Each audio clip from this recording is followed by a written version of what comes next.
Hyderabad house के अंदर एक एंटिसिपेशन हवा में है। इंडियन प्राइम मिनिस्टर और उनके रशियन काउंटरपार्ट एक बड़ी टेबल पर बैठे हैं। उनकी बातचीत नेशंस की डेस्टिनीज को शेप दे रही है। पैलेस के ऑपुलेंट हॉल्स गार्डेड और सिक्लूडेड ऐसे मोमेंट्स के लिए ही डिजाइन किए गए हैं जहां ग्लोबल पावर को चुपचाप रिकैलिब्रेट किया जाता है। हैदराबाद हाउस सिर्फ एक गवर्नमेंट बिल्डिंग से ग्रोइंग कर है, यह इंडिया का अल्टीमेट स्टेज है डिप्लोमेसी के लिए, जिसे इसकी ऑरा और हिस्ट्री के लिए चुना गया है। यहाँ वर्ल्ड लीडर्स एक दूसरे से इक्वल्स की तरह मिलते हैं, पॉलिटिक्स के शोर से दूर, सब्सटेंस पर फोकस्ड। बिल्डिंग के लैब्रिंथाइन कॉरिडोर्स और प्राइवेट कोर्टयार्ड्स कॉन्फिडेंशियलिटी सुनिश्चित करते हैं, जबकि इसकी ग्रैंडियर सभी को हिस्ट्री के वेट की याद दिलाती है। यहाँ हर समिट एक लेगेसी है जो बन रही है, प्रिंसेस की एम्बिशंस और एक मॉडर्न रिपब्लिक के रिजॉल्व को एको करती है। जो लोग अंदर आते हैं उनके लिए हैदराबाद हाउस एक सिंबल भी है और एक विटनेस भी, एक ऐसी जगह जहां डिसीजंस को हिस्ट्री द्वारा जज किया जाता है। अपनी बटरफ्लाई शेप्ड डिजाइन की साइलेंट गेज के तहत फ्यूचर चुपचाप फॉर्ज होता है। हैदराबाद हाउस की शुरुआत मीर ओस्मान अली खान, हैदराबाद के आखिरी निजाम के विजन के रूप में हुई थी, जो दिल्ली में वाइसरॉय के अपने पैलेस को टक्कर देने वाला एक पैलेस चाहते थे।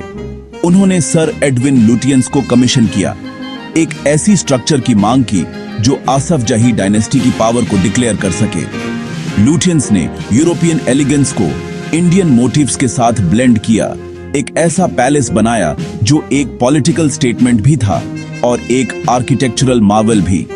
इटली से मार्बल, बर्मा से टीक और पूरे इंडिया से आर्टिजन्स ने निजाम के ड्रीम को हकीकत में बदला। एक रेजिडेंस से ग्रोइंग कर हैदराबाद हाउस एक डिक्लेरेशन के रूप में बनाया गया था। इंडिया के प्रिंसेस की पावर को इग्नोर नहीं किया जा सकता था। लुटियंस ने हैदराबाद हाउस को एक बटरफ्लाई के आकार में डिजाइन किया था। इसका सेंट्रल हॉल और स्वीपिंग विंग्स पब्लिक ग्रैंडियर को प्राइवेट रिट्रीट से अलग करते थे।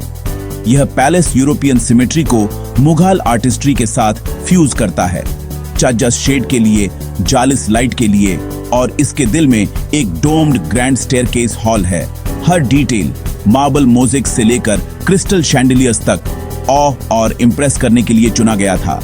बटरफ्लाई मोटिव ट्रांसफॉर्मेशन और एलिगेंस का प्रतीक था, जो निजाम की एस्पिरेशंस को दर्शाता था।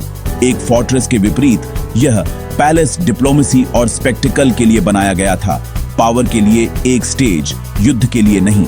हैदराबाद हाउस कल्चरल सिंथेसिस और सटल इन्फ्लुएंस का एक मास्टरपीस बन गया। इंडिया की इंडिपेंडेंस के साथ निजाम का ईरा खत्म हो गया और हैदराबाद हाउस का पर्पस फीका पड़ गया। गवर्नमेंट ने इसकी सिंबॉलिक वैल्यू को पहचानते हुए पैलेस को खरीदा, इसे रॉयल रेजिडेंस से स्टेट गेस्ट हाउस में बदल दिया।